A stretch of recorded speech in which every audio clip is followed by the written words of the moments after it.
Hi friends, అందరూ ఎలాగున్నారు? బాగున్నారా? నేనైతే చాలా బాగున్నానండి. మీరందరూ బాగుండాలని మనస్ఫూర్తిగా అయితే నేను కోరుకుంటున్నాను.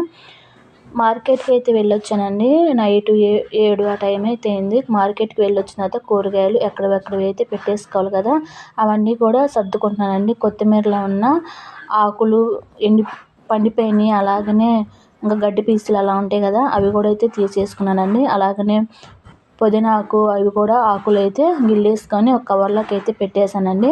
ఇంకా అవి కూడా అయితే ఫ్రిడ్జ్లో పెట్టేసుకొని ఇవి వస్తూనే కూరగాయలతో పాటు ఫ్రూట్స్, అలాగనే గ్రేప్స్, అరటి పండ్లు, దానిమ్మలు అవి అయితే తీసుకొచ్చానండి. టాబ్లెట్లు అయితే వేసుకుంటున్నాను. టాబ్లెట్లు వేసుకునేటప్పుడు కంపల్సరీగా అయితే టాబ్లెట్లు వేసుకునేటప్పుడు ఒకటి కంపల్సరీగా అయితే తినాలండి. ఇక్కడైతే నైట్ 9 ఆ టైం అయితే అయిందండి. మా బాబుకి ఏదో ప్రాజెక్ట్ అయితే ఇచ్చారంట. 2 రోజుల నుంచి అయితే ప్రాజెక్ట్ చేయాలని అయితే చెప్తూ ఉన్నాడు. ఈరోజు అయితే ప్రాజెక్ట్ చేయడానికి గోధుమ పిండి అయితే కలిపేసేసాడండి. గోధుమ పిండితో ఇక్కడ ఏదో ఒకటి బొమ్మ చేయాలి సార్ చెప్పారు అని అయితే నాతో చెప్తున్నాడండి. ఏం చేయాలనేది నాకేమైతే తెలియదండి. నేను కూడా అయితే ఫోన్లో అయితే చూశాను. ఏం చేశానంటే ఇక్కడ చేప అయితే చేస్తున్నాము. ముందుగా గోధుమ పిండి అయితే కలిపేసుకొని చపాతీ ఏ విధంగా అయితే రుద్దేసుకుంటామో ఆ విధంగా అయితే పలచంగా ఆ విధంగా చేసేసుకున్న తర్వాత ఆ చపాతీని 2గా అయితే కట్ చేసుకోవాలండి. సగానికి సగం. ఇప్పుడు ఆ విధంగా కట్ చేసుకున్న తర్వాత ఈ విధంగా వీడియోలో చూపిస్తున్నట్టుగా ఫోల్డ్ చేసి చేత్తో లైట్గా నొక్కుంటూ ఉండాలండి. ఆ తర్వాత నూడిల్స్ తినే స్పూన్ అయితే ఉంటుంది కదా, ఆ స్పూన్ తీసేసుకొని ఇక్కడ ముందుగా అయితే చేపకైతేమో తోక అయితే చేయాలి కదండి. ఇప్పుడు మీడియంగా అయితే కొంచెం ఇంచు ప్రకారంగా కట్ చేసుకొని నూడిల్స్ స్పూన్తో ఈ విధంగా వెనక వాటితో డిజైన్స్ లాగైతే పెట్టేసుకోవాలండి. అప్పుడు మనకి చేప తోక అనేది చాలా నీట్గా అయితే చూడటానికి కూడా అందంగా అయితే ఉంటుంది.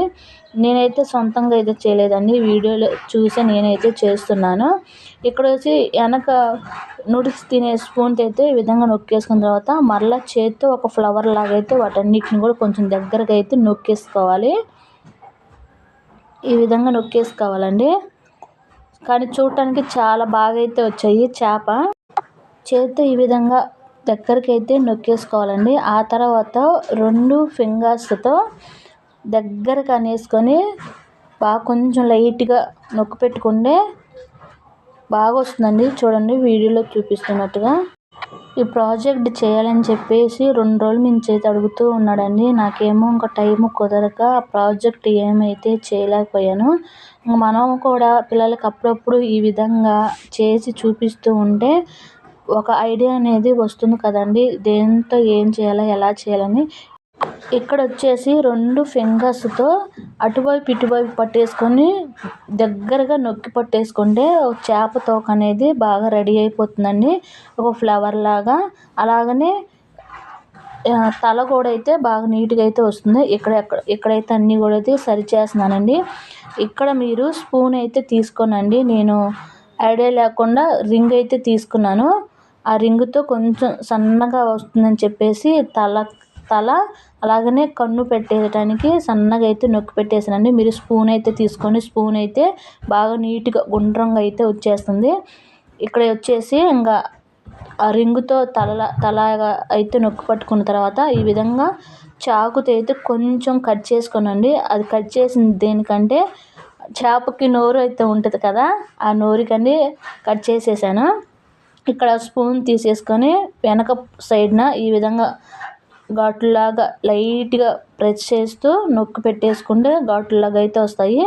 నేనైతే చేప చర్మం అయితే అంటానండి. ఇంకా చేపకి ఇలాగా పొట్టుగా అయితే ఉంటుంది కదా, ఆ విధంగా రావటానికి ఉంటాయి కదా, ఆ విధంగా అయితే నొక్కి పెట్టేసుకున్నానండి. ఆ తరువాత ఇక్కడ మీరు ఆవగింజ అయినా తీసుకోవచ్చు, మిరియాలు ఉంటాయి కదండి, వాటిలో ఒకటి తీసేసుకొని ఇక్కడ నేను ఆవాలు లేవు, అలాగనే మిరియాలు కూడా అయితే లేవండి. ఇక్కడ లవంగా అయితే తీసేసుకొని వాటికి ఉన్న కొంచెం తల కట్ చేసుకొని ఈ విధంగా అయితే కన్నులాగా అయితే పెట్టేశానండి. చేప షేప్ అయితే వచ్చేసింది కదా, మరీ అంత నీట్గా చేయకపోయినా చేప షేప్ లాగా అయితే వచ్చేసినాయండి. ఇదే మా పిల్లలకి చేసిస్తే చాలా ఆనందంగా చాలా సంతోషంగా ఉన్నారు. వాళ్ళైతే మేము చేసాం అనుకుంటూ సార్కి వెళ్ళి అయితే చూపించారంటండి. చాలా బాగా చేసామని అయితే సార్ అయితే చెప్పారంట. వాళ్ళ మొఖంలో ఒక ఆనందం. ఏదైనా ఐడియాస్ చెప్తూ ఉంటే పిల్లలకు కూడా అయితే ఐడియాలు వస్తూ ఉంటాయండి. ఇక్కడైతే నేను స్పూన్తో చూపిస్తున్నాను. తల తల ఈ విధంగా అయినా పెట్టుకోవచ్చని చెప్పేసి. అలాగని నేను 4 అట్లాగైతే చేశానండి. ముందు 2 అయితే చేశాను. అంత బాగా అయితే రాలేదు. ఏదైనా చేయంగానే కదండి మనకి ఐడియాలు తట్టుతూ ఉంటాయి. చేయగలిగినప్పుడు మనకి వస్తూ ఉంటాయి.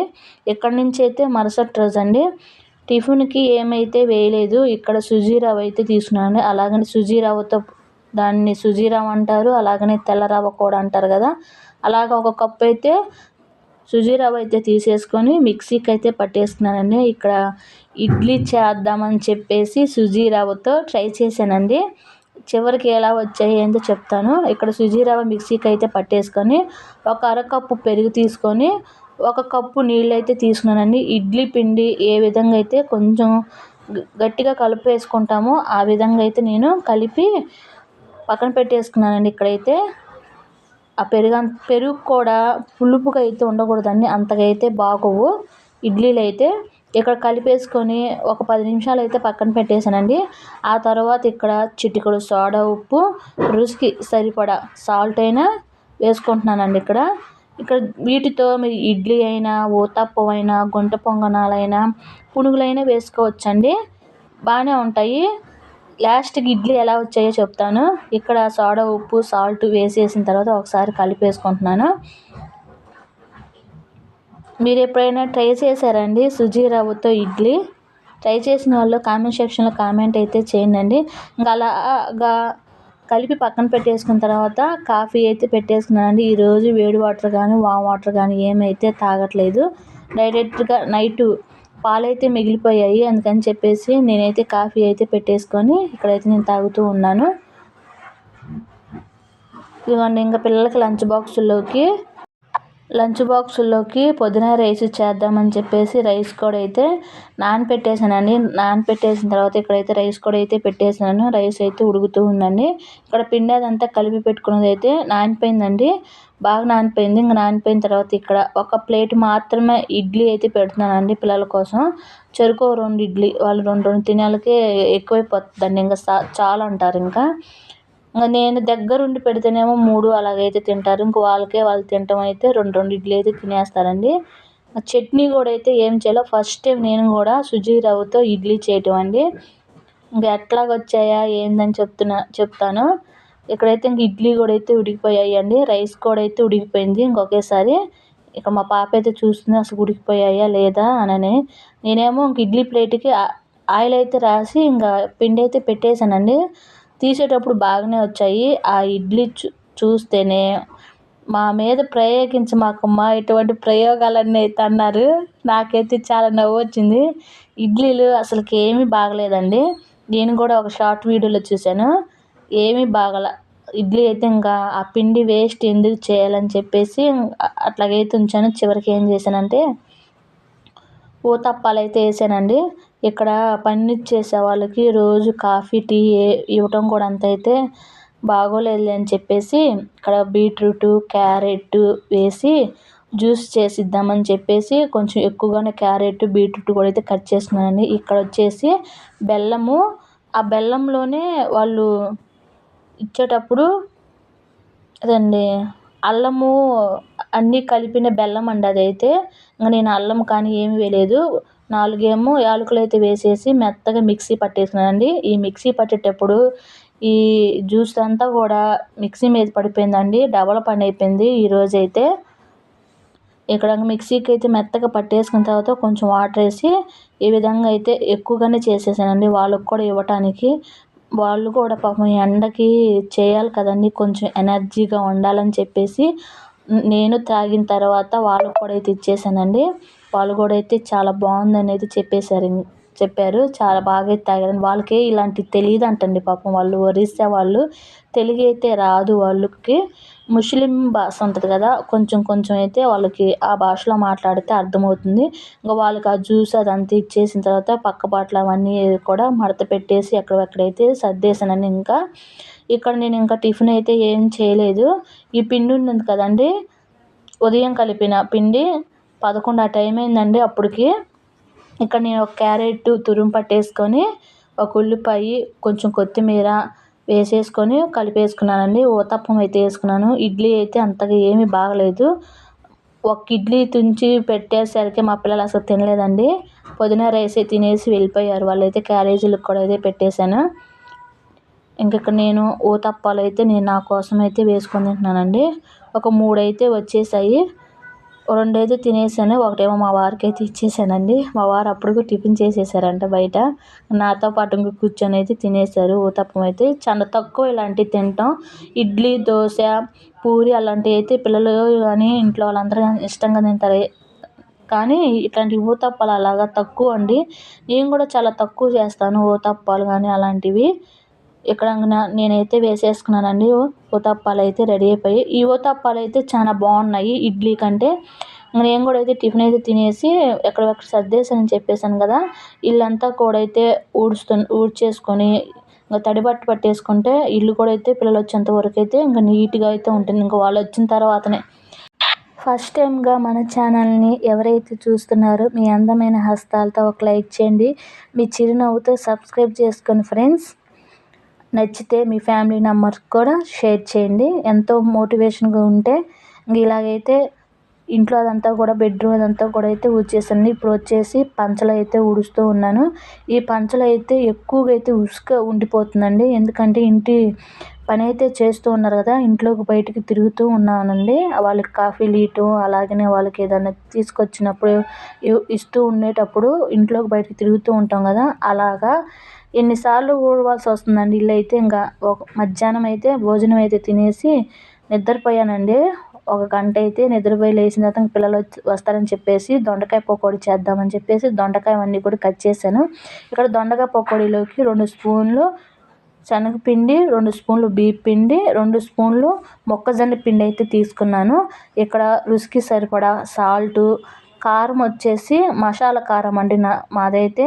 ఇంకా మసాలా కారం కదా, కొంచెం ఒక 1/2 స్పూన్ మసాలా కారం అయితే వేసాను. దీంట్లో నేను ఇంకా జీలకర్ర పొడి, ధనియాల పొడి, అల్లం వెల్లుల్లి పేస్ట్ అయితే ఏమీ వేయట్లేదు. మీరు మసాలా కారం కాకపోతే అవన్నీ వేసుకోండి.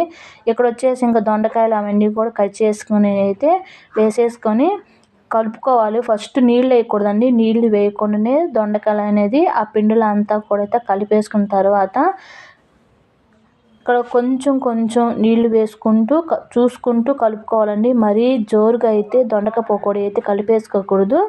గట్టి పకోడీ చేసుకున్నప్పుడు మనం ఏ విధంగా ఉల్లిపాయలో కలిపేసుకుంటామో ఆ విధంగా అయితే కలుపుకోవాలండి. జోరు అయితే కాకూడదు.